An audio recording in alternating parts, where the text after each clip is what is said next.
what you see is what you get. If you don't see, then use an appropriate tool to be able to see. Hello everyone, I am Dr. Charith Alva, consultant radiation oncologist at the Aster International Institute of Oncology. Today I'm going to be speaking to you on something known as image-guided radiotherapy, or IGRT. Now this is a specialized technique which is available in the state-of-the-art linear accelerators.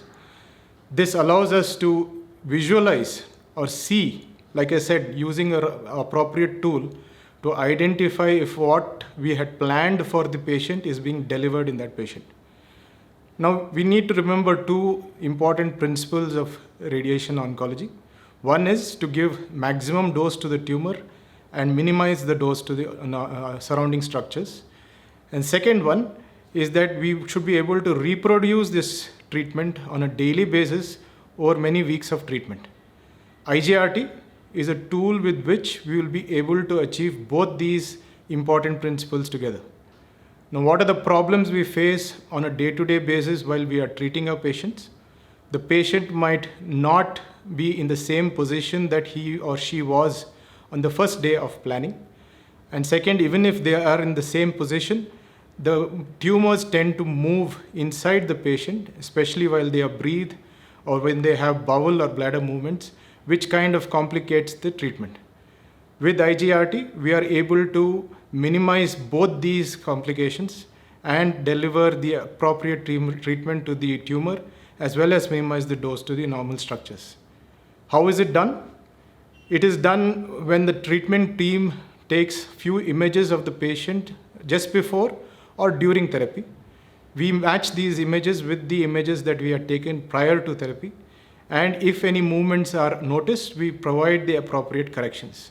Sometimes the doctors may also suggest placement of some small dots or fiducial markers in the tumor or right next to it, so that these dots can be picked up while we do this imaging to give us a good imaging perspective of the tumor. Another way is to place some markers on the skin surface, which also acts as a surrogate for picking up the movement of the patient inside the body. Which tumors are the IGRT technique is indicated in? Nowadays, as oncologists, we try to include IGRT in most of our cancers.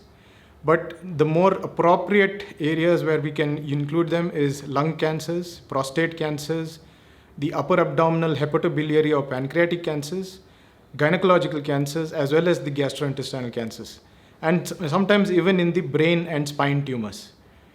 Sometimes we are using very high-end technology such as the RAPIDAC or VMAT or the stereotactic radiotherapy, where I think IGRT is the more appropriate treatment modality that has to be used. In Aster CMI, as well as in the Aster hospitals in Bangalore, we have the high-end medical instruments such as the variant TrueBeam, as well as the 𝗘𝗃𝗃-HD. Both of these instruments have onboard imaging and allow for IGRT usage across board. So please, if you want to have any further discussion on this technique, you can approach us at the Aster International Institute of Oncology. Thank you.